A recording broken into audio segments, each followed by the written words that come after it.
Hubby has done some fantastic woodwork in here. It's really nice. But I think I'm going to have to ask him to start using more metal or plastic.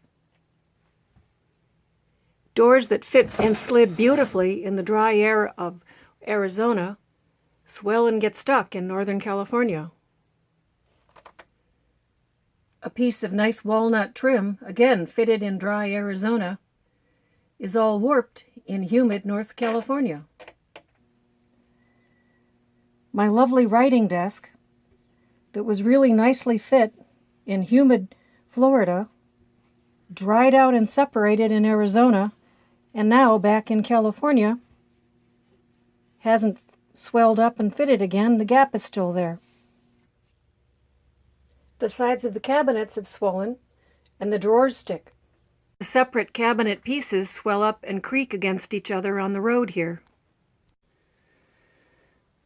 As nice a job as he does, and as much as he enjoys it, I'm going to have to ask him to use less wood and more metal and plastic because they don't swell or shrink with humidity.